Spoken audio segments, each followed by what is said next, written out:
അസം മുഖ്യമന്ത്രിയുടെ ഭാര്യയ്ക്കെതിരെ പരാമർശം നടത്തിയെന്ന കേസിൽ കോൺഗ്രസ് നേതാവ് പവൻ ഖേഡ മുൻകൂർ ജാമ്യാപേക്ഷ നൽകി. സുപ്രീം കോടതിയിലാണ് പവൻ ഖേഡ ഹർജി നൽകിയത്. റഷീദ് ബിൻ മുഹമ്മദ് ചേരുന്നുണ്ട്. റഷീദ്, എന്തായിരുന്നു പവൻ ഖേഡയുടെ പരാമർശം? ഒപ്പം തന്നെ ഈ ജാമ്യ ഹർജിയിൽ എന്താണ് പറയുന്നത്?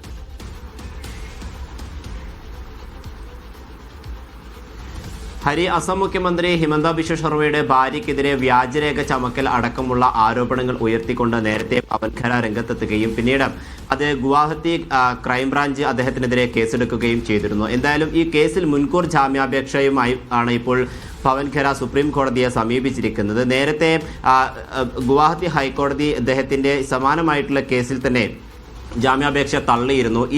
ഈ ഉത്തരവിനെതിരെയാണ് ഇപ്പോൾ പവൻ ഖേഡ സുപ്രീം കോടതിയെ സമീപിച്ചിരിക്കുന്നത്. എന്തായാലും വ്യാജരേഖ ചമക്കൽ അടക്കമുള്ള ആരോപണങ്ങൾ ഉയർത്തിക്കാട്ടിക്കൊണ്ടായിരുന്നു അദ്ദേഹം രംഗത്തെത്തുകയും പിന്നീട് അസം മുഖ്യമന്ത്രിയുടെ ഭാര്യ തന്നെ പവൻ ഖേഡയ്ക്കെതിരെ കേസ് നൽകുകയായിരുന്നു. എന്തായാലും കേസുമായി ബന്ധപ്പെട്ടുള്ള അന്വേഷണങ്ങൾ ഇപ്പോൾ പുരോഗമിക്കുകയാണ്.